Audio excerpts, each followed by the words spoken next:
नमस्कार सभी को। आप सभी का एक बार फिर से आपके अपने स्टडीमेंट्री यूट्यूब चैनल पर हार्दिक स्वागत है। आज हम आपके सामने चैप्टर 48 जो एजुकेशन साइकोलॉजी से संबंधित है, इसका पार्ट नंबर 2 प्रस्तुत करने जा रहे हैं। इस पाठ में हम माध्य, बहुलक, माध्यिका उनका अध्ययन करने जा रहे हैं। इससे पहले हमने पार्ट फर्स्ट में सांख्यिकी का अर्थ, कार्य, महत्व से संबंधित कुछ महत्वपूर्ण टॉपिक कर लिए हैं। तो शुरू करते हैं आज का वीडियो। इसमें हम देखेंगे केंद्रीय प्रवृत्ति के जो मापक हैं वो कौन कौन से होते हैं। पहले तो हम केंद्रीय प्रवृत्ति का अर्थ जानेंगे, उसके बाद में इसके मापक को समझेंगे। केंद्रीय प्रवृत्ति के अर्थ और मापक का स्पष्टीकरण करते हुए टेट महोदय ने लिखा है कि प्राप्तांकों के समूह में एक ऐसा प्राप्तांक होता है जिसके आसपास अन्य प्राप्तांकों के केंद्रित होने की प्रवृत्ति पाई जाती है। इस प्रवृत्ति को समूह के प्राप्तांकों की केंद्रीय प्रवृत्ति कहा जाता है और इस प्रवृत्ति को केंद्रीय प्रवृत्ति का मापक कहते हैं। हम टेट महोदय के कथन को एक उदाहरण से यहाँ देखने जा रहे हैं। मान लीजिए कि 8 छात्र हैं, तो ये यहाँ आपके समक्ष 8 छात्र दिखाई दे रहे हैं। एक समूह में अंग्रेजी विषय के प्राप्तांक इनके निम्नलिखित हैं। एक छात्र के अंग्रेजी में 31 आए हैं, एक के 35, एक के 33, एक के 36, एक के 34, एक के 37, एक के 32, एक के 38। तो ये जो प्राप्तांक है इनको अंग्रेजी विषय में, इन प्राप्तांकों में जो 34 नंबर प्राप्तांक है, ये ऐसा प्राप्तांक है जिसके आसपास अन्य प्राप्तांक केंद्रित किए गए हैं। मतलब 31 से ये शुरू है और 38 लास्ट है। तो 31 भी है, 32 भी है, 33 भी है, 34 भी है, 35, 36, 37, 38। तो इसमें 34 एक ऐसा प्राप्तांक है जिसके पास अन्य प्राप्तांक केंद्रित होते हैं। अतः 34 जो प्राप्तांक है वो इस समूह की केंद्रीय प्रवृत्ति का मापक माना जाएगा, क्योंकि वो इनके सेंटर में आता है। ऐसे तो 35 भी आ जाएगा, मगर पहले 34 को ही इसका केंद्रीय मापक माना जाएगा। यह 34 जो संख्या है ये बताता है कि छात्रों की अंग्रेजी में योग्यता 34 प्राप्तांक के आसपास मानी गई है। इस प्रकार यह जो 34 प्राप्तांक है उसकी योग्यता का प्रतिनिधित्व करता है और साथ ही उस योग्यता का मापक भी माना जाता है। इस प्राप्तांक की स्थिति केंद्रीय होती है क्योंकि ये सेंटर में स्थित होता है, पर इसका बिल्कुल मध्य में स्थित होना जरूरी नहीं है। तो यहाँ 8 छात्र हैं, 9 छात्र होते तब तो ये बिल्कुल सेंटर में आ जाता। तो ये कहा गया है कि इसमें सेंटर में होना जरूरी नहीं है। सारांश में हम टेट महोदय के शब्दों में यही कह सकते हैं कि केंद्रीय प्रवृत्ति का मापक समूह के प्राप्तांकों का एक प्रकार का औसत या मूल्य होता है और इसका कार्य इस औसत मूल्य के रूप में समूह के प्राप्तांकों को लघु रूप में व्यक्त करना होता है। गेरेट महोदय के अनुसार केंद्रीय प्रवृत्ति के मापक का दोहरा महत्व माना जाता है। दोहरा मतलब डबल महत्व है इसका। पहला महत्व क्या है? यह समूह के सब प्राप्तांकों के औसत को व्यक्त करके समूह की योग्यता को भी व्यक्त करता है। और दूसरा इसका महत्व है, यह हमको 2 या 2 से अधिक समूह के छात्रों की योग्यताओं की तुलना करने में भी सहायता देता है कि हम उनमें तुलना कर सकते हैं किसके अधिक प्राप्तांक आए हैं और किसके कम। फिर हम मापकों के प्रकार, जो मापक होते हैं वो कौन कौन से होते हैं, कितने प्रकार के होते हैं, ये हम देखने जा रहे हैं। केंद्रीय प्रवृत्ति या केंद्रीय मान को ज्ञात करने के लिए साधारणतः 3 प्रकार के मापकों का प्रयोग किया जाता है। पहला है मध्यमान, दूसरा है मध्यांक, तीसरा है बहुलांक। तो ये 3 प्रकार के मापक माने जाते हैं। मध्यमान को मीन कहा जाता है, मध्यांक को मीडियन कहा जाता है और बहुलांक को मोड कहा जाता है। अब हम बारी बारी से इन तीनों मापकों का अध्ययन करने जा रहे हैं। सबसे पहले मध्यमान मतलब मीन का अध्ययन हम करेंगे। इसका अर्थ क्या होता है मध्यमान का? इसको गणित में औसत मतलब एवरेज कहा जाता है। उसी जो गणित में एवरेज या औसत है उसी को सांख्य की भाषा में मध्यमान कहा जाएगा। मध्यमान निकालने के लिए जितने भी आंकड़े दिए हुए हैं उन आंकड़ों का योग करके जितने वो आंकड़े हैं उनकी संख्या में भाग दे दिया जाता है कि जो आंकड़े हैं उनका योग करो और उसमें भाग दे दो, और जो भाजनफल आता है वही मध्यमान होता है कि जो अपने पास आंसर आएगा वही मध्यमान होगा। यहाँ जैसे कि 1, 3, 2, 6, 4 ये मध्यमान की संख्याएं दी गई है। अब हमें इन सभी को जोड़ना है और इसको 2 से डिवाइड करना है। तो 1 और 3 4, 2 और 6 8, 4 और 8 12 है, 12 और 4 16, 16 को 2 से डिवाइड करते हैं तो ये अपने पास 8 आ जाएगा। तो इसका जो मध्यमान है मीन है वो अपने पास 8 आ जाएगा। यही क्या है? मध्यमान है।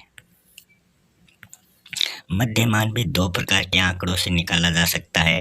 एक तो अवर्गीकृत आंकड़े होते हैं और एक वर्गीकृत आंकड़े होते हैं। सबसे पहले हम अवर्गीकृत आंकड़ों से मध्यमान निकालने की विधि देखते हैं। अवर्गीकृत आंकड़े सिलसिलेवार न होकर ये बिखरे हुए हमें मिलते हैं। उदाहरण के रूप में एक मजदूर पहले दिन 3 रुपए की, दूसरे दिन 4 की, तीसरे दिन 4 रुपए की, चौथे दिन 5 की और 5वें दिन 4 रुपए की मजदूरी करता है। तो ये तो इसके आंकड़े हो गए। पहले दिन 3, दूसरे दिन 4, तीसरे दिन 4, चौथे दिन 5 और छठे दिन 5वें दिन 4। पहले, दूसरे, तीसरे, चौथे 5 दिन की हो गई है। तो यहाँ दिन कितने हो गए? 5 हो गए। तो उसकी औसत मजदूरी जो हमें निकालनी है तो इन 5 दिनों के रुपए जोड़कर 5 से भाग देंगे तो एक दिन की औसत मजदूरी उसमें आ जाएगी। तो उसकी औसत मजदूरी के मध्यमान को हम निम्नलिखित प्रकार से निकाल सकते हैं। जैसे कि मजदूरी का मध्यमान है पहले दिन का 3 रुपये, दूसरे दिन का 4, तीसरे दिन का 4, चौथे दिन का 5 और 5वें दिन का 4। तो सभी को जोड़ेंगे। 3 और 4 7, 5 और 4 9, 7 और 9 16, 16 को 4 में जोड़ेंगे 20 हो जाएगा। 20 में कितने दिन हुआ? तो ये 20 में 20 रुपये कमाए 5 दिन में। तो एक दिन में उसने कितने रुपए कमाए? 5 को 20 में भाग देंगे तो ये 4 रुपये आता है। मतलब उसकी एवरेज जो मजदूरी है, उसकी औसत जो मजदूरी है वो 4 रुपये हो गई। उसने प्रतिदिन 4 रुपये के हिसाब से 5 दिन में 20 रुपये कमाए हैं। अवर्गीकृत आंकड़ों का मध्यमान निकालने के लिए जो सूत्र काम में लिया जाता है वो नीचे दिया गया है। इसमें m बराबर मध्यमान, ये m क्या होता है? मध्यमान होता है। यहाँ दिया गया m जो है वो मध्यमान का प्रतीक है, मीन का प्रतीक है। और सिग्मा x बटा n, या फिर इसको मध्यमान बराबर प्राप्तांकों का योग बटा प्राप्तांकों की संख्या। जैसे प्राप्तांक ये हैं तो इन सभी का योग बट्टे प्राप्तांकों की संख्या, तो संख्या 5 हो गई। तो इस प्रकार इसको निकाला गया है। सम टोटल जो होता है वो क्या होता है? योग होता है। और x जो है वो दिए हुए प्राप्तांक जो स्कोर हैं ये वो x है। और n जो है ये प्राप्तांकों की नंबर ऑफ संख्या है, नंबर ऑफ स्कोर। तो ये प्राप्तांकों की संख्या है। और ये जो ऐसा चिन्ह यहाँ दिया गया है ऐसा, तो इसको कहते हैं सिग्मा, जिसका अर्थ होता है योग। तो ऐसा जहाँ भी आपको दिखे वो सिग्मा होता है, मतलब उसका टोटल होता है। उदाहरण के रूप में अंग्रेजी की परीक्षा के छात्रों के जो प्राप्तांक हैं वो 10, 25, 17, 23, 15 है। तो पहले इन सभी का टोटल करना पड़ेगा। फिर ये कितने छात्र हैं, 3 और 2 5 छात्र हैं, तो 5 से उसको डिवाइड करना है। तो सभी का टोटल क्या 90 है, इनको 5 से डिवाइड करेंगे तो 18 जो है ये इसका मध्यमान या फिर मीन आ जाएगा।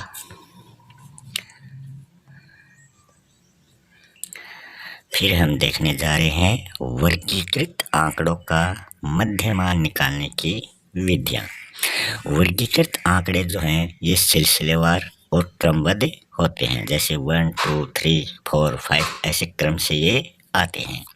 सांख्यिकी में इसी प्रकार के आंकड़ों का मध्यमान निकाला जाता है और इसके लिए 2 विधियां काम में ली जाती हैं, लंबी विधि लॉन्ग मेथड और छोटी विधि शॉर्ट मेथड। ये 2 विधियों की सहायता से हम वर्गीकृत आंकड़ों का मध्यमान निकाल सकते हैं। पहले हम निकालेंगे लंबी विधि के द्वारा मध्यमान। इसका जो फॉर्मूला है वो है m equal to sigma F X by N. लंबी विधि में m जो है ये मध्यमान है, तो मध्यमान बराबर सिग्मा एफ एक्स। सिग्मा का अर्थ होता है योग और एफ का अर्थ होता है फ्रीक्वेंसी, मतलब आवर्तियां। इसमें आवर्तियों और एक्स होता है वर्गांतरों का जो मिड पॉइंट है, मध्य बिंदु है वो। तो इसमें एफ और एक्स दोनों का गुणा होता है और एन जो है नीचे ये आवर्तियों का योग होता है कि वो आवर्तियां कितनी हैं। सिग्मा एफ एक्स जो है ये आवर्तियों व मध्य बिंदुओं के गुणनफल का योग होता है। तो इस फॉर्मूले की सहायता से हम लंबी विधि द्वारा इसका हल निकालेंगे। तो यहाँ नीचे प्राप्तांकों का आवर्ती विवरण दिया गया है। प्राप्तांक हैं 45 से 49, तो हाईएस्ट 49 और ये 0 से शुरू हो रहे हैं, 0 से 4, फिर 5 से 9, इस प्रकार ये आगे बढ़ते जा रहे हैं। फिर है आगे आवर्तियाँ जो फ्रीक्वेंसी हैं, तो यहाँ इसमें आवर्तियाँ मतलब 0 से 4 तक 0 दे रखा है आवर्तियों में, मतलब 0 से 4 के बीच में 1, 2, 3 और 4, तो ये 4 संख्याएं आती है 0, 1, 2, 3, 4। तो इसमें एक भी संख्या आवर्ती में नहीं आई है, इसका मतलब 0। और 5 से 9 मतलब 5, 6, 7, 8 और 9, ये 5 संख्या है। तो इसमें 2 संख्याओं की आवर्ती हुई है, चाहे तो वो 5 और 6 मान लो, चाहे वो 7 और 9 मान लो। तो 2 संख्या इसमें और होने से 2 बार इसकी आवर्ती हो गई। इसी प्रकार ये आगे बढ़ती जाती हैं। फिर हम क्या करेंगे, इसमें सबसे पहले हम लंबी विधि द्वारा इसका मध्यमान निकालेंगे। तो इसमें हमें जो बॉक्स बनाने पड़ेंगे, सबसे पहले क्लास इंटरवल CI, फिर मिड पॉइंट जिसको हम अक्स के रूप में लिखेंगे, फिर आवर्तियाँ जो फ्रीक्वेंसीज हैं उनको हम F के रूप में लिखेंगे, और आगे जो आवर्तियाँ और मध्य बिंदु है मतलब ये X और ये F, इन दोनों का गुणनफल आगे लिखेंगे। तो यहाँ वो आंकड़े दिए गए हैं। तो क्वेश्चन में एक तो ये आवर्तियाँ दी गई थी जो हमने देखा था 0 से स्टार्ट है, और एक ये दिया गया था। तो इसमें हमें मिड पॉइंट निकालना है। तो मिड पॉइंट निकालने के लिए आपको बताया था जो छोटी संख्या है और जो बड़ी संख्या है उन दोनों को जोड़ेंगे और उसमें 2 का भाग देंगे। तो 45 और 49 दोनों को जोड़ते हैं और उसमें 2 का भाग देंगे तो अपने पास 47 आ जाएगा। या फिर आप ऐसे भी कर सकते हो कि इनके बीच में अंतर कितने का है, तो 45, 46, 47, 48, तो 3 का अंतर है। तो 3 में दोनों साइड 1 1 हटा देंगे तो बीच में ये एक ही बचता है, मतलब 45 तो इसमें है, 46 इसमें हटा दिया, फिर यहाँ 47 है, फिर आगे 48 है, फिर 49 है, तो 49 यहाँ दे रखा है, ये हटा दिया, 49 से पहले 48 है वो भी हटा दिया, तो ये 47 आ गया। तो इस प्रकार भी आप इसको कर सकते हैं। मतलब जितनी बीच में संख्याएं आती हैं उसमें से जो मिड की संख्या होती है वो आप ले लोगे। मान लो ऐसे, मान लो अगर समझ में नहीं आए 45, 46, 47, 48 और 49, तो ये आपको दे रखी है। तो इसमें प्रथम और लास्ट हटा दो, 45 और 49 हटा दो, फिर 46 और 48 हटा दो, अब बीच में अकेली 47 बची है, मतलब ये मिड पॉइंट है। तो इस प्रकार भी आप कर सकते हो। फिर आप सभी का मिड पॉइंट निकाल लोगे। उसके बाद में एफ एक्स मतलब इन दोनों का गुणनफल, 47 को 1 से मल्टीपल करोगे तो 47 नहीं आते हैं, 42 को 2 से मल्टीपल करोगे तो 42 2 या 84, 37 को 3 से मल्टीपल करोगे तो 37 3 या 111, 32 को 6 से करोगे 32 6 या 192। इस प्रकार 2 को 0 से करोगे तो अगर किसी भी संख्या को 0 से मल्टीपल करते हैं तो अपने पास 0 ही आता है। तो इस प्रकार आप इसको कर सकते हैं। फिर क्या करेंगे, टोटल करेंगे। सबसे पहले ये टोटल कितना आया है, जो फ्रीक्वेंसी है तो इसका टोटल 30, ये 76 आया है। फिर सिग्मा एफ एक्स मतलब इसका टोटल करेंगे, इन सभी का टोटल करेंगे तो 1612 अपने पास आए हैं। फिर हम उस फॉर्मूले के आधार पर इसका आंसर निकालेंगे। तो वो फॉर्मूला था m बराबर सिग्मा एफ एक्स बट्टा m। तो यहाँ m हमें निकालना है, तो ये तो m हो गया। सिग्मा एफ एक्स की जगह सिग्मा एफ एक्स की संख्या रख दो, ये 1612 रख दी। नीचे बट्टा n है तो n की संख्या 76 रख दी। फिर इसको हम 1612 में अगर भाग देंगे किसका, छिहत्तर का, तो अपने पास 2121 आंसर आ जाएगा, 21.21 आंसर आ जाएगा। तो ये इसका मध्यमान अपने पास आ गया 21.21।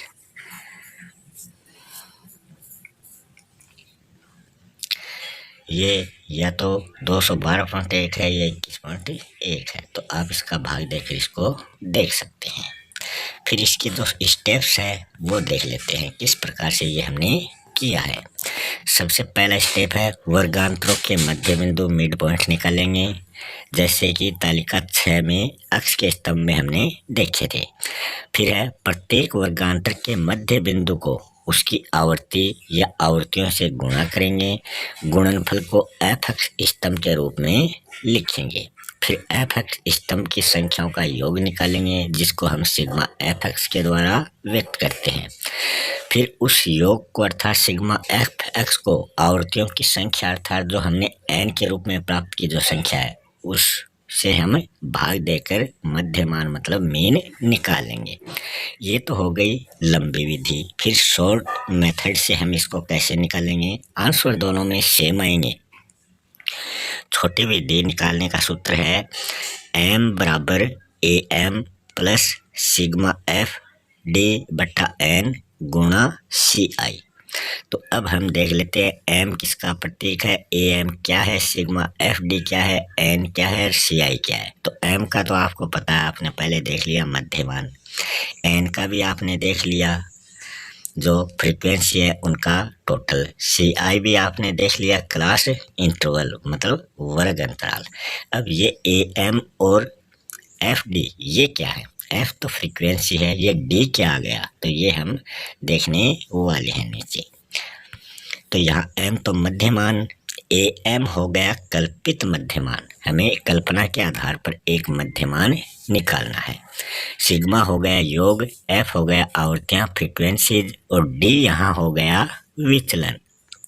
तो इसमें तो डी नया आया है और एक ए एम नया आया है, जिसको हम कल्पित मध्यमान मानेंगे। ये एन तो वही योग है, सी आई वर्ग अंतराल है, सिग्मा एफ डी है, ये आवर्तियों और विचलन के गुणनफल का योग होता है। फिर हम उदाहरण के रूप में इस तालिका में देखने जा रहे हैं। अपने पास जो सारणी दे रखी थी उसमें 0 से 4, फिर 5 से 9, ये तो सी आई दे रखे थे वर्ग अंतराल। फिर मिड पॉइंट भी हमने निकाल लिए थे, कैसे निकालने हैं। फिर आवर्तियाँ जो अपने पास आई थी वो भी हमने निकाल ली। तो इसमें हमें एक तो डी निकालना है और फिर एफ और डी इन दोनों का गुणनफल करना है। तो ए एम निकालेंगे तो ए एम में हम कोई भी कल्पित मध्यमान मानेंगे। तो यहाँ हमने देखा कि 0 से 4 और 5 से 9, तो ये सभी वर्ग अंतराल हम देखते हैं तो ये 10 आते हैं। तो 10 जो होता है उसका मिड पॉइंट नहीं होता, 9 हो जाता है उसका तो मिड पॉइंट हो जाता है, क्योंकि 2 से भाग देंगे 2 चौको 8 और 1 बच जाता है, तो 1 बच जाएगा, वो मिड पॉइंट हो जाएगा। 10 में 2 का भाग देंगे तो 0 शेष बचता है, 0 शेष बचेगा। तो इसमें मिड पॉइंट आप या तो 4 वाली संख्या को मान सकते हो या 5th वाली संख्या को मान सकते हो। तो 1 को आपको मिड पॉइंट मानना है। तो यहाँ विचलन में हम मिड पॉइंट नीचे वाली संख्या को मानेंगे, क्योंकि आपने अभी ऊपर अंग्रेजी विषय के 8 छात्रों के प्राप्तांक देखे थे, 31 से लेकर 38 तक थे वो। तो वहाँ 34 और 35 जो थे वो मिड में आ रहे थे। तो जो छोटी संख्या उसको हम मान लेते हैं ताकि माइनस में बड़ी संख्या ना जाए। आप किसी को भी मान सकते हैं। आप मध्यमान अगर आप 45 से 49 को मानेंगे तो यहाँ 0 हो जाएगा, नीचे सभी माइनस में हो जाएंगे, क्योंकि 0 से नीचे वाली संख्या माइनस में होंगी और 0 से ऊपर वाली संख्याएं प्लस में होंगी। तो यहाँ 20 से लेकर 24 तक जो वर्ग अंतराल है उसको हमने कल्पित माध्यम मान लिया, मतलब उसको हम 0 मानेंगे। तो इसके नीचे जितनी भी संख्याएं हैं, -1 मतलब पहली संख्या, फिर दूसरी संख्या तो -2, तीसरी संख्या तो -3 और चौथी संख्या तो -4, और इस 0 के ऊपर जितनी संख्याएं उतने प्लस में लिख देंगे, +1 +2 +3 +4 +5। अगर 50 से ऊपर होता तो +6 हो जाता। तो इस प्रकार ये हो जाएगा। फिर क्या करेंगे, एफ डी में इन दोनों का गुणा, 5 को 1 से गुणा करेंगे 5, 4 को 2 से करेंगे 8, 3 को 3 से करेंगे 9, 2 को 6 से करेंगे 12, 1 को 8 से करेंगे 8, 0 को 17 से करेंगे 0, -1 को 26 से करेंगे -26, -2 को 11 से करेंगे -22, -3 को 2 से करेंगे -6, -4 को 0 से करेंगे मतलब 0। फिर प्लस वाली संख्या जोड़ लेते हैं और माइनस वाली संख्या जोड़ लेंगे। प्लस वाली संख्या जोड़ी तो अपने पास 42 आया, माइनस वाली जोड़ी तो अपने पास माइनस के 54 आए। तो माइनस की संख्या यहाँ बड़ी आ चुकी है।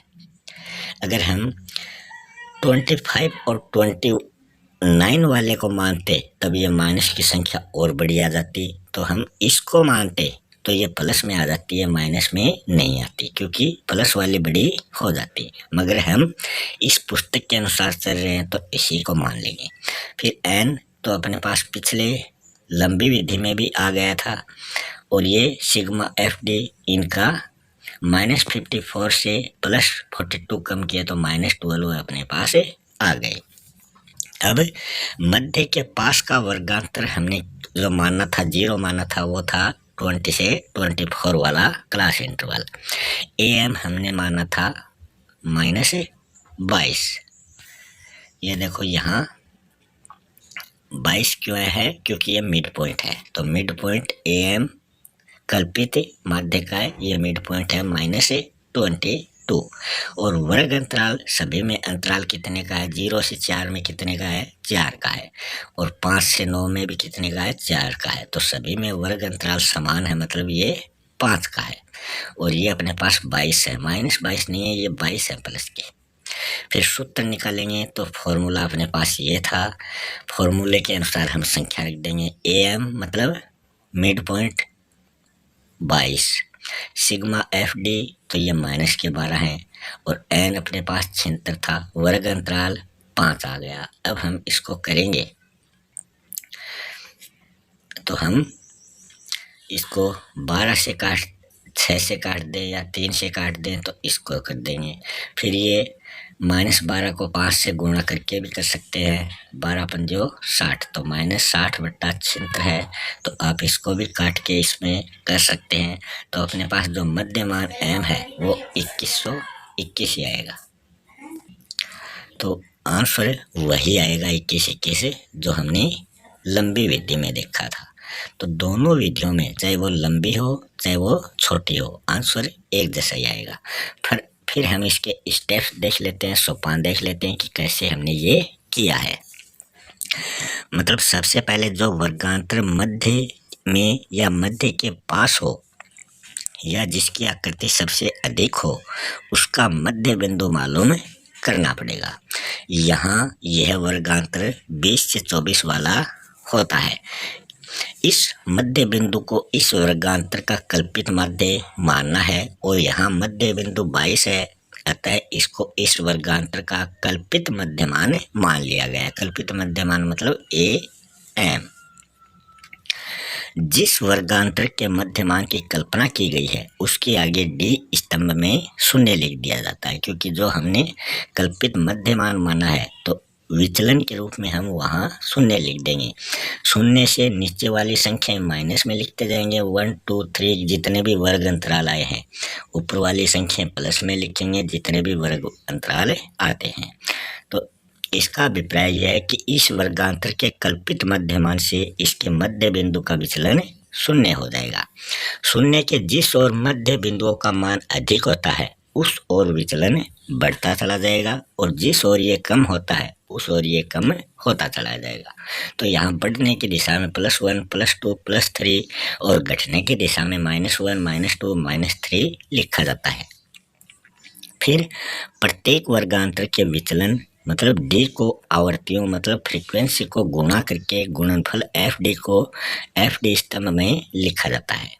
फिर FD स्तंभ की धनात्मक और ऋणात्मक मतलब जो प्लस की है जो माइनस की है उन संख्याओं को अलग अलग जोड़ा जाएगा। इन दोनों संख्याओं के अंतर को आवर्तियों और विचलन के गुणनफल का योग माना जाता है। वर्गांतर आकार ज्ञात करना, यहाँ यह अपने को 5 मिला है क्योंकि सभी में जो डिफरेंस था अंतर था वो 5-5 का था। कल्पित मध्यमान को शुद्ध करने के लिए उपयुक्त सिद्ध करने के लिए उपयुक्त सूत्र का प्रयोग किया जाता है। फिर मध्यांक कैसे याद करेंगे, जो मीडियन है वो हम कैसे निकालेंगे। तो मध्यांक का अर्थ होता है, मध्यांक केंद्रीय प्रवृत्ति या मान का मापक होता है। टेट महोदय के अनुसार मध्यांक जो है वो प्राप्तांकों के समूह का वो बिंदु है जिसके नीचे समूह के आधे प्राप्तांक होते हैं और जिसके ऊपर समूह के आधे प्राप्तांक होते हैं। मतलब जैसे 5 हैं तो 2 ऊपर हो गए, 2 नीचे हो गए, 1 सेंटर में हो गया, तो वो मध्यांक हो जाता है। टेट के इस कथन से स्पष्ट हो जाता है कि मध्यांक समूह के प्राप्तांकों के मध्य में होता है और उनको 2 बराबर भागों में वो डिवाइड करता है। उल्लेखनीय बात यह है कि मध्यांक अंक या प्राप्तांक न होकर बिंदु होता है। यदि हम यह स्मरण रखें तो हमारी अनेक कठिनाइयां सरल हो जाएंगी कि जो मध्यांक होगा वो अंक या प्राप्तांक नहीं होता बल्कि उसे हम बिंदु मानते हैं। मध्यांक भी 2 प्रकार के आंकड़ों से निकाला जाएगा, अवर्गीकृत अनग्रुप्ड डाटा और वर्गीकृत मतलब ग्रुप्ड डाटा से। जो हमने मध्यमान निकाले थे वैसे ही मध्यांक को भी 2 विधियों से निकाला जाता है। सबसे पहले अवर्गीकृत आंकड़ों का मध्यांक हम किस प्रकार निकालेंगे, तो इसमें जो फॉर्मूला है मध्यांक निकालने का, मीडियन मतलब m बराबर n + 1/2। यहाँ n जो है वो समूह के प्राप्तांकों की कुल संख्या को दर्शाता है। जो समूह के प्राप्तांक है उनकी कुल संख्या क्या होगी, उसमें हम +1 करेंगे और 2 का भाग देंगे तो अपने पास मीडियन आ जाएगा। इसको हम और सरल रूप से उदाहरण के रूप में समझ सकते हैं। तो यहाँ अपने पास प्राप्तांक दिए गए हैं 7, 10, 8, 12, 9, 11 और 7। तो यहाँ कितनी संख्याएं हो गई, 2, 2, 4, 2, 6 और 7। ये 7 संख्याएं हो गई। तो 7 क्या है, असम संख्या है, मतलब ये विषम संख्या है, ओड संख्या है। अगर 8 हो जाती तब ये सम संख्या हो जाती। अब हम इनको क्रम से लिखेंगे, मतलब सबसे छोटे को पहले। तो 7 सबसे छोटी है तो 7 2 बार आया तो 2 बार लिख दिया। फिर उससे बड़ी 8 है, उससे बड़ी 9 है, उससे बड़ी 10, उससे बड़ी 11, उससे बड़ी 12 है। अब हम क्या करेंगे, तो इसमें 8 है तो टोटल संख्या 8 हो जाती है, और उसमें अगर हम एक और ऐड कर देंगे तो वो 9 हो जाएगी, और उसमें 2 का भाग देंगे तो वो नहीं जाता है। तो इसमें हम क्या करेंगे, इसमें हम पहले वाली को मिड पॉइंट मान लेते हैं। तो ये सूत्र निकालेंगे, सूत्र से हम इसको निकालेंगे, ये सूत्र लिखना पड़ेगा। तो यहाँ n जो है वो हम 7 मानेंगे, क्योंकि यहाँ तो 8 था, तो यहाँ हम इसको 7 मान रहे हैं क्योंकि एक संख्या 2 बार आ गई है। या 9 को हमने यहाँ मिड पॉइंट मान लिया है। तो 7 में 1 जोड़ेंगे और 2 का भाग देंगे, तो जो ये संख्या 2 बार आने के कारण हम इसको 1 मान लेते हैं। तो ये अपने पास 2, 2, 4, 5 और 7 हो गई। मान लो ये 7 हो गई, तो 7 संख्या लिख दी और +1 कर दिया जो सूत्र में दिया था, नीचे बटा 2। तो ये 8/2 हो गए। तो जो चौथी संख्या है, मतलब 1, 2, 3, और ये चौथी संख्या है, यही अपना मध्यांक होता है। तो यहाँ 9 जो है वो अपना मध्यांक हो गया। चौथी संख्या अर्थात 9 समूह के प्राप्तांकों के बिल्कुल सेंटर में है। चाहे हम 7 की ओर से गिने या फिर 12 की ओर से गिने, वो सभी के मध्य में आ जाएगी। तो हम इसको ऊपर से भी देख सकते हैं, ऊपर 3 छोड़कर चौथी है, नीचे से देखें तो 3 छोड़कर ये चौथी है। तो ये 3 प्राप्तांक 9 के ऊपर हैं और ये नीचे वाले 3 प्राप्तांक 9 के नीचे हैं। तो मध्यांक जो मीडियन है वो अपना 9 हो जाएगा। फिर दूसरा उदाहरण दिया गया है, इसमें सम संख्याएं दे दी गई हैं, मतलब यहाँ 2, 2, 4, 2, 6 हो गई। तो टोटल तो n हो गया 6 + 1/2। अब इसमें हम कैसे निकालेंगे, 7 में 2 का भाग जाता नहीं है। अब क्या करेंगे इसको, अब हम देखेंगे 7, 8, 9। पहले तो इनको क्रम से लिख लेंगे, पहली संख्या और लास्ट संख्या हटा दो, दूसरी संख्या सेकेंड लास्ट हटा दो, तीसरी संख्या यहाँ तीसरी हटा दो। तो मिड में यहाँ क्या गया, यहाँ 9 और फिर 9.5 क्यों लिया है, क्योंकि 7 में 2 का भाग देंगे तो ये 3.5 आता है।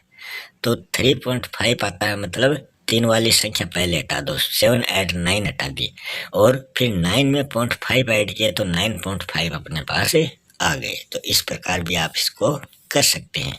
तो यहाँ देखो आगे दिया गया है कि ये अपने पास 3.5 आ गए थे।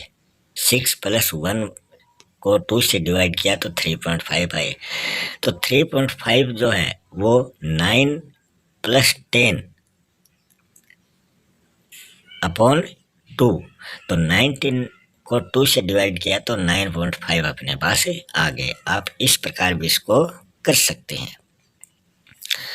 3.5 समूह के प्राप्तांक 9 और 10 के बीच में है। तो जिनके ये बीच में है तो उससे पहले वाली संख्या तो 9 है और उसके बाद वाली संख्या 10 है। तो इन दोनों को जोड़कर 2 से हम भाग देंगे तो भी अपने पास ये आंसर आ जाता है। तो ये देखो दोनों संख्या जो है ये सेंटर में है, इनके ऊपर 2 हो गई, नीचे 2 हो गई। तो इसमें 9 और 10 दोनों को जोड़कर 2 से भाग दिया तो 5.9 जो मध्यांक है वो अपने पास आ गया।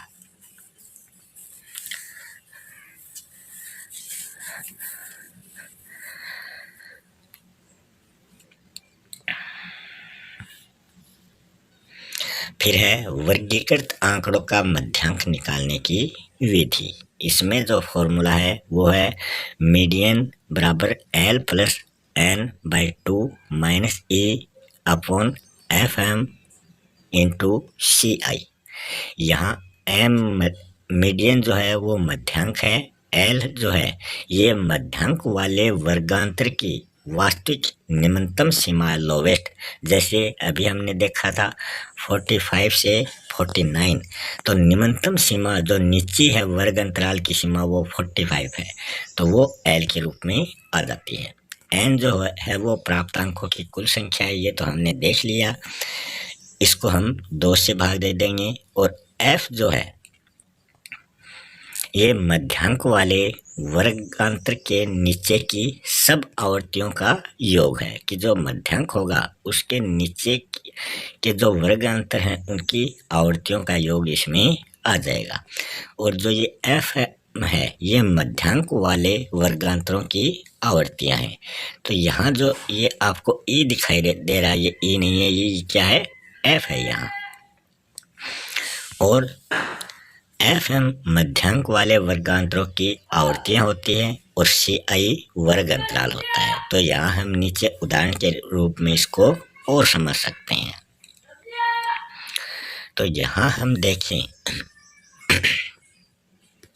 तो इसमें हम देखें तो इस तालिका में वर्गांतर दिए गए हैं, आवर्तियां दी गई हैं, फिर संचय आवर्तियां जो हैं वो हमें देखनी है। तो यहाँ हम देखें तो इसमें जो आवर्तियों में सबसे बड़ी संख्या है उसका हम वर्ग अंतराल लेते हैं। तो इसमें जो सबसे बड़ी संख्या है वो 26 है, क्योंकि ये 17 से भी बड़ी है, 11 से भी बड़ी है, ये तो और भी छोटी संख्याएं हैं। तो इसमें 15 से लेकर 19 तक जो क्लास इंटरवल है वो हमने ले लिया, और इसका जो आवर्तियाँ फ्रीक्वेंसी हैं वो 26 है। तो अब हम क्या करेंगे, अब हम इसमें करने जा रहे हैं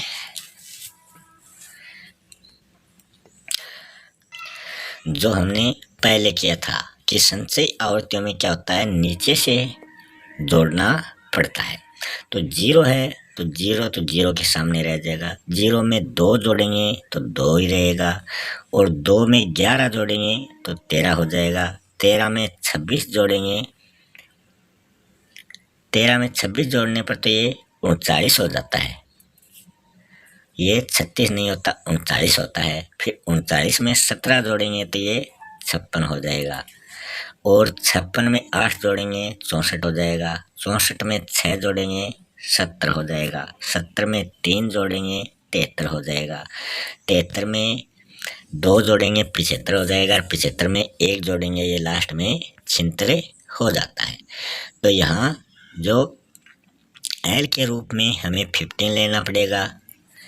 15 को आप 14.5 भी मान सकते हो। आपने जो संचयी आवर्ती है उसमें देखा होगा कि ऐसे जो वर्ग अंतराल होता है, जैसे 15 से 19 है, तो इसमें क्या होता है, इसमें हम पहले वाली संख्या में -5 करते हैं, और आगे वाली संख्या में 0.5 प्लस क्या करते हैं, मतलब ये तो 19.5 हो जाएंगे और ये 14.5 हो जाएंगे। इसी प्रकार यहाँ भी 14.5 हो जाएंगे, मतलब दोनों में अंतराल एक जैसा हो जाता है, क्योंकि दोनों में अंतर 1 का है। 1 को 2 से डिवाइड किया तो 0.5 अपने पास आ जाते हैं। तो 0.5 नीचे वाली संख्या में 0.5 जोड़ना होता है, ऊपर वाली संख्या में 0.5 प्लस करना होता है, ताकि ये आंकड़े सेम आ जाएं। तो यहाँ ये 14.5 आ गया, F जो है वो अपने पास 13 आ गया, मतलब नीचे की जो संख्याएं हैं वो हमें जोड़नी है। जो आवर्ती में सबसे अधिक है उसके नीचे की संख्याएं हमें जोड़नी है। तो 11 प्लस 2 तो ये 13 हो गए। FM जो है, मतलब जो सबसे अधिक आवर्तियाँ आ रही हैं वो 26 हो गई। N जो है वो हमने देख लिया, टोटल 76 हो गया। तो और CI जो क्लास इंटरवल है वो सभी में अंतर 5-5 का आ रहा है। तो अब हम इस फॉर्मूले के आधार पर इसको निकालेंगे। तो ये फॉर्मूला है, इस आधार पर संख्याएं रख देंगे। एल की जगह 14.5 रख दिया।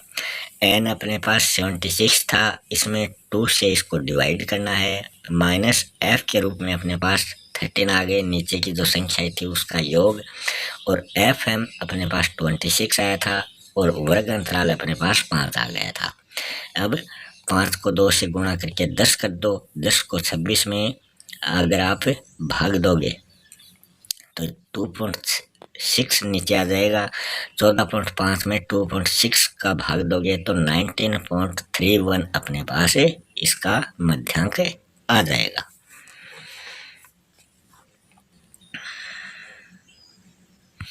फिर इसके सोपान में हम देख लेते हैं। संचयी आवर्तियां सबसे पहले हमें ज्ञात करनी है, फिर कुल आवर्तियों का आधा n/2 हमें ज्ञात करना है। यहाँ वो संख्या 38 है, तो 38 क्यों है? क्योंकि 76 का आधा कितना हो गया? 38 हो गया। जिस वर्गांतर में n/2 की संख्या हो उसको मध्यांक वाला वर्गांतर हमें मानना है। यहाँ वह वर्गांतर 15 से 19 वाला है। मध्यांक वाले वर्गांतर की वास्तविक निम्न सीमा मालूम करनी है, तो यहाँ निम्नतम सीमा 14.5 है। वैसे तो 15 है, मगर हमें इन वर्गांतरों को सही रूप से प्रकट करने के लिए, क्योंकि इनमें बीच में एक जो संख्या है, नंबर है, वो गायब रहता है, तो दोनों को समान करने के लिए 14.5 करना पड़ेगा। क्योंकि 14.7 जो है वो नीचे वाले वर्ग का हाईएस्ट बिंदु है और ऊपर वाले वर्ग का लोवेस्ट बिंदु है, तो दोनों बिंदुओं में ये एक जैसी संख्या आनी चाहिए, इसलिए हमने 14.5 लिखा है। फिर है मध्यांक वाले वर्गांतर की आवर्तियां ज्ञात करना। यहाँ इनकी संख्या 26 है। फिर है मध्यांक वाले वर्गांतर के नीचे की सब आवर्तियों का योग मालूम करना। यहाँ सब उन 2 ही संख्याएं आई हैं, 11 और 2। एक आई है 0, तो 0 की वैल्यू नहीं होती, तो 13 हो गया। वर्ग विस्तार ज्ञात करना, तो यहाँ सभी जो वर्ग हैं उनमें कितने कितने का डिफरेंस है, तो सभी में 5-5 का अंतर आ रहा है। सूत्र का प्रयोग करके हमने मध्यांक ज्ञात किया है। अब हम बात करेंगे बहुलांक की, जिसको मोड के रूप में लिखा जाता है। बहुलांक जो है ये केंद्रीय प्रवृत्ति या मान का मापक होता है।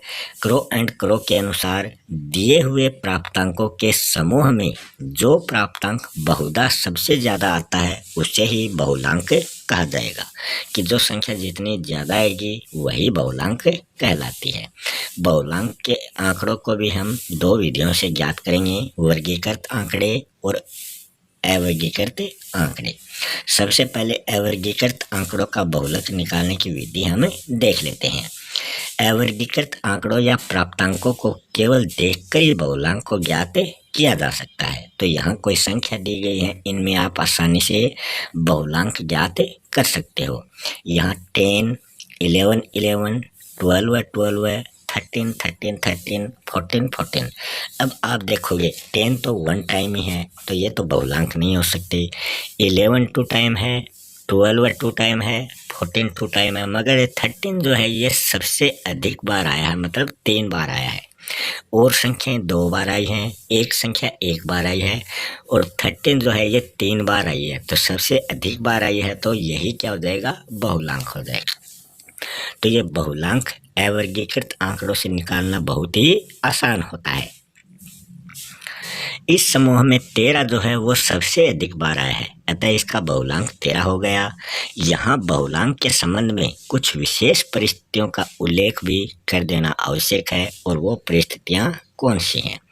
यदि किसी समूह के प्राप्तांकों की आवर्ती समान होती है तो उसका बहुलांक नहीं निकाला जाता।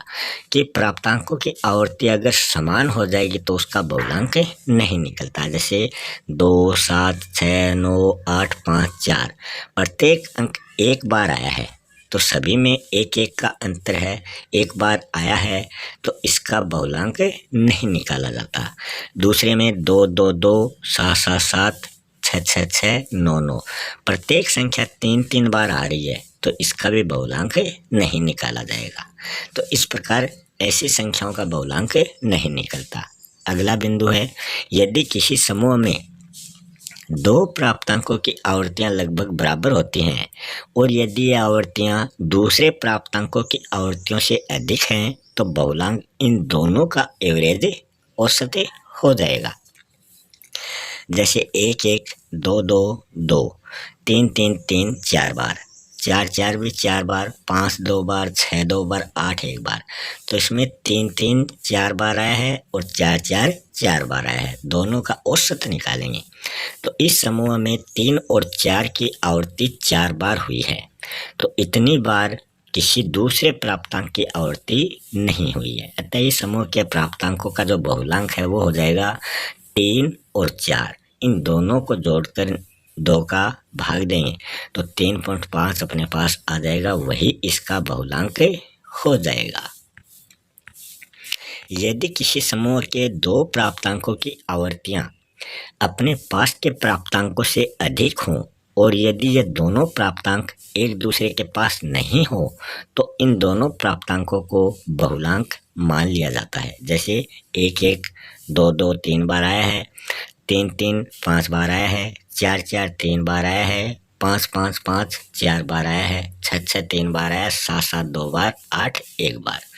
तो यहाँ इस समूह में 3 की आवर्ती 5 बार और 5 की आवर्ती 4 बार हुई है। तो ये दोनों प्राप्तांक एक दूसरे से दूर हैं, क्योंकि 3 के बाद में 4 आया है, 4 के बाद में 5 आया है, तो दोनों दूर दूर हैं और अपने पास के प्राप्तांकों से अधिक बार ये दोनों आए हैं। अतः इस समूह के दो बहुलांक हो जाएंगे, एक तो 3 हो जाएगा जो 5 बार आया है, एक 5 हो जाएगा जो 4 बार आया है।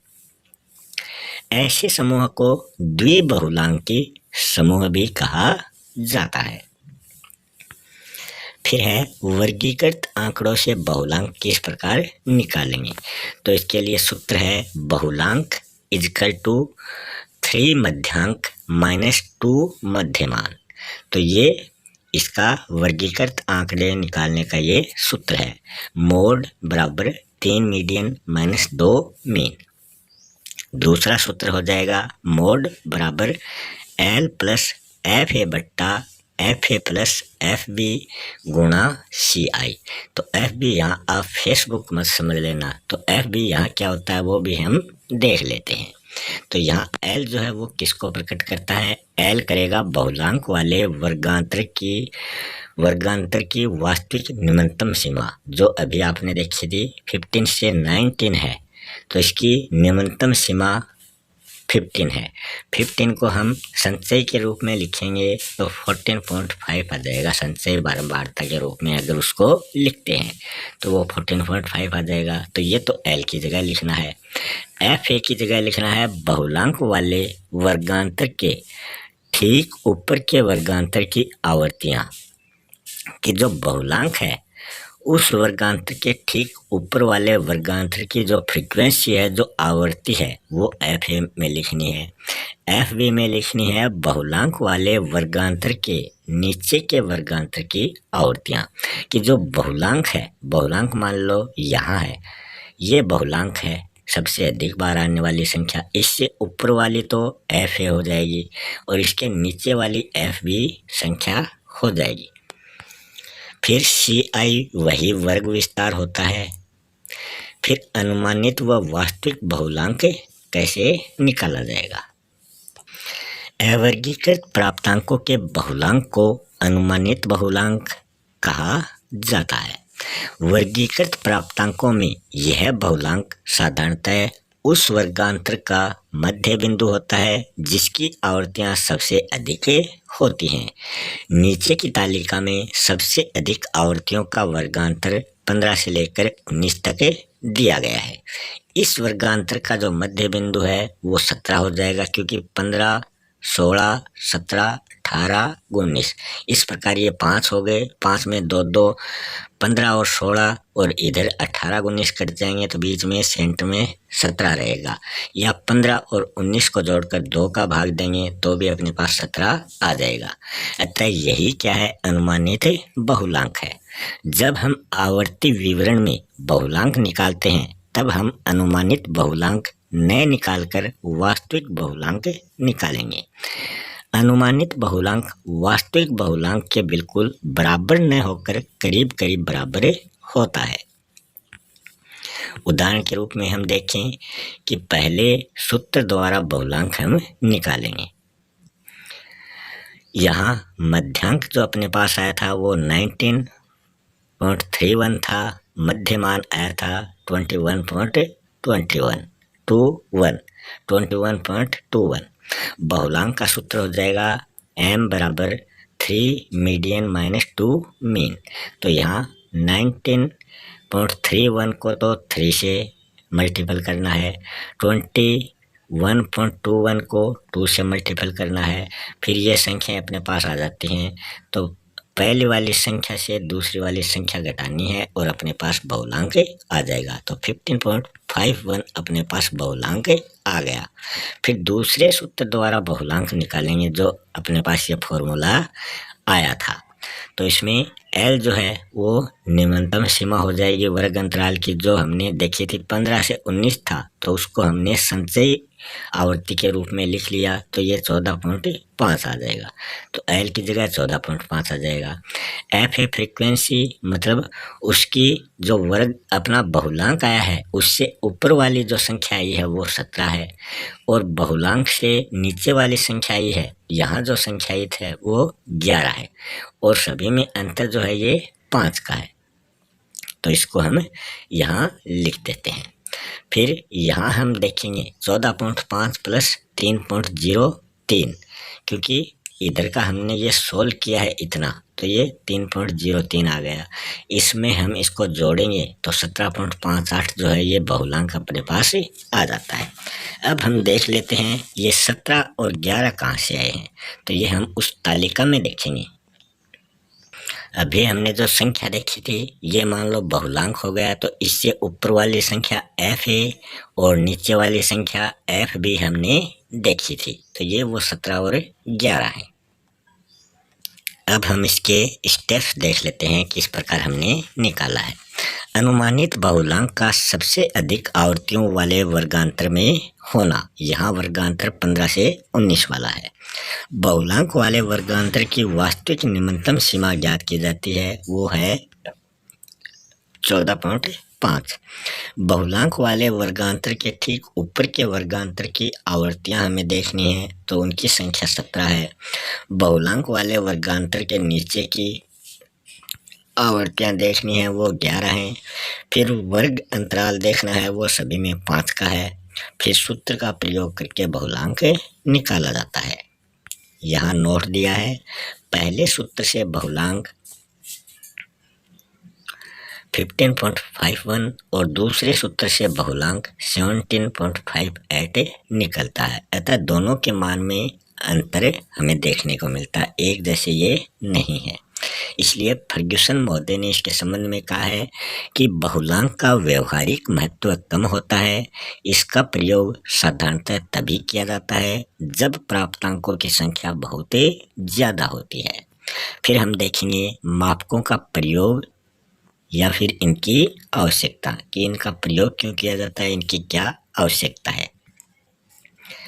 केंद्रीय प्रवृत्ति के मापकों का प्रयोग या इन मापकों की आवश्यकता का अनुभव निम्नलिखित दशाओं में। सबसे पहले हम देखने जा रहे हैं मध्यमान का प्रयोग और इसकी आवश्यकता। जब प्राप्तांकों का विवरण सामान्य होता है, जब अधिक शुद्धता और विश्वसनीयता की जरूरत होती है, जब सत्य बहुलांक ज्ञात करना होता है, जब विवरण के प्रत्येक प्राप्तांक को महत्व देना होता है, जब सहज संबंध, प्रामाणिक त्रुटि या प्रमाणिक विचलन ज्ञात करना होता है, तब मध्यमान की आवश्यकता पड़ती है। फिर मध्यांक के लिए क्या आवश्यक होता है, ये क्यों आवश्यक होता है कि जब प्राप्तांकों का विवरण सामान्य नहीं होता है, जब बहुत अधिक शुद्धता और विश्वसनीयता की जरूरत नहीं होती है, जब सत्य बहुलांक ज्ञात करना होता है, जब केंद्रीय प्रवृत्ति शीघ्र मालूम करनी होती है, जब अंक सामग्री का वास्तविक मध्य बिंदु ज्ञात करना होता है, जब आवर्ती विवरण के आदि और अंत के प्राप्तांक नहीं मालूम होते हैं, जब अंक सामग्री में एक ओर केवल छोटे जबकि दूसरी ओर केवल बड़े अंक होते हैं। फिर बहुलांक की आवश्यकता क्यों पड़ी? जब आवर्ती विवरण अपूर्ण होता है और उसके निम्नतम एवं उच्चतम प्राप्तांक ज्ञात नहीं होते हैं, जब केंद्रीय प्रवृत्ति को ज्ञात करने की शीघ्रता होती है, जब केंद्रीय प्रवृत्ति का केवल अनुमान लगाना होता है और जब केंद्रीय प्रवृत्ति के विशेष मापक का ज्ञान प्राप्त करना होता है, जब निष्कर्ष को सबसे अधिक बार आने वाले प्राप्तांक पर आधारित करना होता है। फिर हम देखेंगे सभी प्रकार के मापकों का क्या महत्व और क्या उसकी उपयोगिता है। सबसे पहले हम मध्यमान की बात करेंगे कि इसका क्या महत्व और क्या उपयोगिता है। मध्यमान जो है केंद्रीय प्रवृत्ति का मुख्य मापक होता है। मध्यमान औसत का सर्वोत्तम विचार व्यक्त करता है। यह मध्यांक और बहुलांक की अपेक्षा तुलनात्मक अध्ययन को सरलता प्रदान करता है। यह अपनी विश्वसनीयता के कारण मध्यांक और बहुलांक से अधिक उपयोगी होता है। यह सबसे अधिक निश्चित होने के कारण सबसे अधिक लाभप्रद मापक है। यह केंद्रीय प्रवृत्ति के तीनों मापकों में सबसे अधिक विश्वसनीय माना जाता है। अब हम बात करेंगे मध्यांक का क्या महत्व है और क्या इसकी उपयोगिता है। मध्यांक स्पष्ट और निश्चित होने के कारण विश्वसनीय होता है। यह समझने में सरल होने के कारण व्यवहारिक कार्यों के लिए सुगमता से प्रयोग किया जाता है। यह उन समस्याओं का अध्ययन संभव बनाता है जो मात्रा या परिणाम में व्यक्त नहीं की जा सकती, जैसे कि बुद्धिमानी, स्वास्थ्य। यह उन प्राप्तांकों का मान निकालने के लिए विशेष रूप से उपयोगी होता है जिनका विवरण बहुत असामान्य होता है।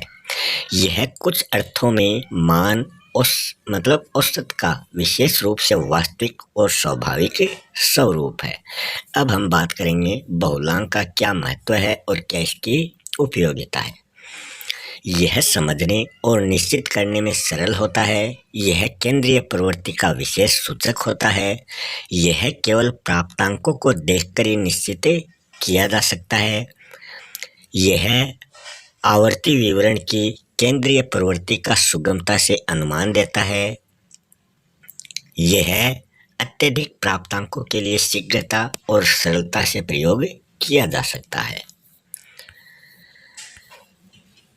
यह औसत को व्यक्त करने के लिए दैनिक जीवन में सबसे अधिक प्रयोग किया जाता है। केंद्रीय प्रवृत्ति के तीनों मापकों की तुलना करते हुए यूल और केंडल महोदय ने लिखा है कि औसत के रूप में मध्यमान सब सामान्य कार्यों के लिए प्रयोग किया जाता है।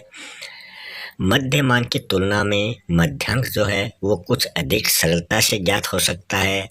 औसत के रूप में बहुलांक साधारण प्रयोग के लिए बहुत ही कम उपयुक्त होता है। तो आज का वीडियो बड़ा होने के कारण हम यहीं विराम लेते हैं।